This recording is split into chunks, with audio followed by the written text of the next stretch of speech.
Welcome back to The Explainer. I am thrilled to have you here today because, wow, do we have a truly fascinating case study to dig into. We're looking at the world of connected fleet logistics, specifically a company called Samsara. Now, if you follow the logistics or IoT space at all, you already know Samsara has been heavily hyped as the absolute future of the industry.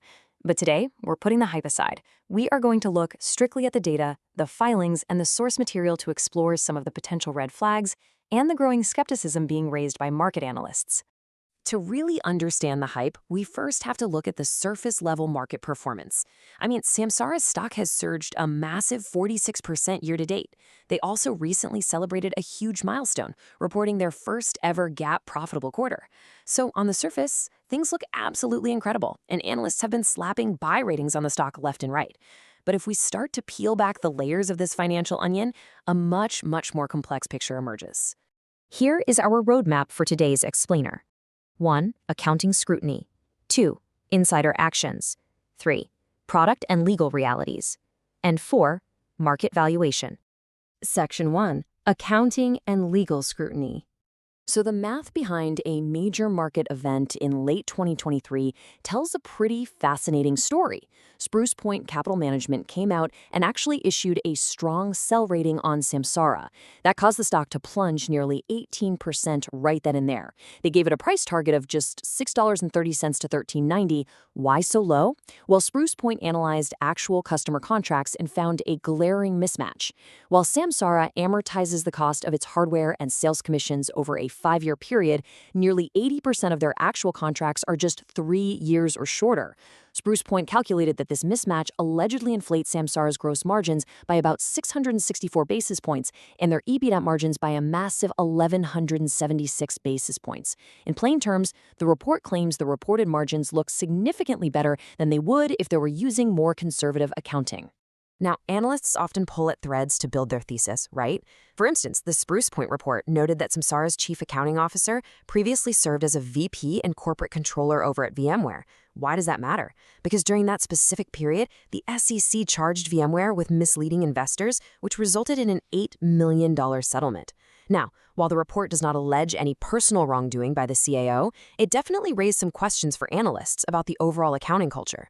Following that report, multiple law firms, including Pomerantz, Rosen, and Braunstein, launched securities class action investigations into whether Samsara issued materially misleading business information.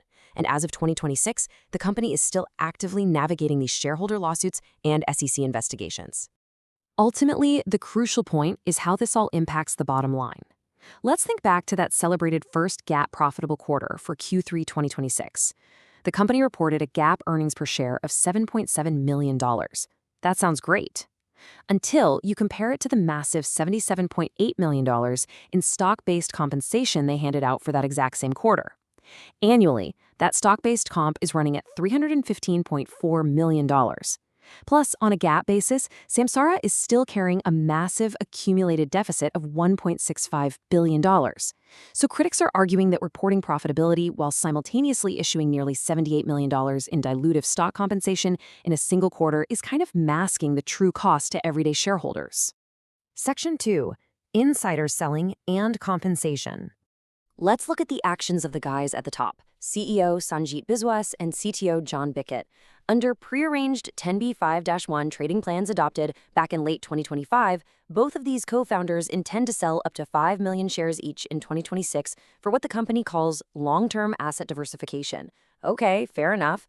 But looking at the SEC filings, on July 7, 2026, Biswas sold almost 245,000 shares, and Bickett sold nearly 246,000 shares, both at exactly $36.77. That is roughly $9 million for each of them in a single day. Zooming out just over a 90-day period, insiders have sold 2.7 million shares, valued at approximately $79.7 million. It's really the scale of these trades that truly stands out. That single day of selling on July 7th reduced Biswas holdings by 72.26% and Bickett's by 72.35%. Now, they will still hold roughly 32% of their original stakes after all the planned sales are completed. But still, the sheer magnitude of two co-founders simultaneously reducing their stakes by over 70% in a single day, That is an extraordinary volume of insider selling, and it has absolutely caught the attention of market skeptics. Section 3. Patent losses and contract traps. On the legal front, things have been rocky. Samsara recently faced a complete defeat at the International Trade Commission. They basically attempted to block a competitor, Motive, from bringing AI dashcams into the US. Well, an administrative law judge ruled against Samsara, finding that 8 of the 9 patent claims they asserted were actually invalid. The US ITC then reaffirmed this. Motive's chief legal officer even came out and stated that Samsara falsely accused them just to stifle competition. Now, to remain completely impartial here, we have to note that Samsara does have a separate federal lawsuit continuing, and they did successfully win a $30.3 million arbitration award against Motive for false advertising. But still, losing 8 of 9 core patent claims at the ITC represents a very significant blow to their intellectual property position. Moving from competitors over to customers, we have to examine Samsara's contract structure, which a lot of critics are calling contract traps. Their standard agreement locks a customer in for 36 months. In the fast-moving tech world, 3 years is a very long time. If a fleet wants to leave early, they face a $220 per device exit fee, and on top of that, they still have to pay out the remainder of the contract term. Most notably, at the end of that 3-year term, the contract automatically renews for another 3 years, unless the customer specifically provides notice to cancel. So, how are customers actually reacting to these terms out in the real world?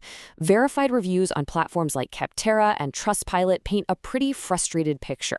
One reviewer warned of a 3-year contract that wasn't honored, claiming the company actually tried to charge quadruple the original price. Another explicitly mentions the contract being full of hidden terms that make it nearly impossible to leave. This really makes you ask a critical question. Samsara constantly reports incredibly high retention rates, but with automatic renewals and those steep cancellation penalties, are those retention rates a reflection of genuine customer satisfaction, or are customers just locked in? Section 4. Extreme valuation and skepticism. Evaluating the metrics, Samsara is trading in the stratosphere. Right now, they are sitting at a price-to-earnings ratio of approximately 307 times earnings. To put their revenue multiple into perspective, the software industry average price-to-sales ratio is just 3.6x. Samsara, they're trading at 12 to 13 times sales. They are completely dwarfing both the broader industry and their direct peers. And when financial analysts run discounted cash flow models on the company, those models suggest Samsara is currently overvalued by anywhere from 36.5% to 44.2%. In fact, one specific analysis points to a fair value of just $25.01 per share. Wall Street is starting to adjust as well. Analysts at Evercore ISI recently cut their price target from $50 down to $40, and TD Cowen lowered theirs to $45. Both cited that the stock leaves virtually no margin for error at these currently overvalued levels. Because of all this, market skepticism is demonstrably rising. The smart money is increasingly betting against the stock. In March 2026, short interest was at 29.44 million shares. By June 2026, that had jumped dramatically to 42.15 million shares. That is a massive increase in short sellers piling on.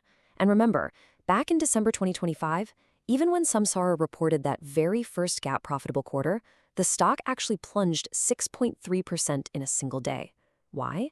Because the market was spooked by management's warnings about extended sales cycles on larger deals, all combined with those lingering Spruce Point accounting allegations. Which brings us to our final thought for this explainer. Look, Samsara is not a fraud in the traditional sense. They have real hardware, real software, and real revenue growth.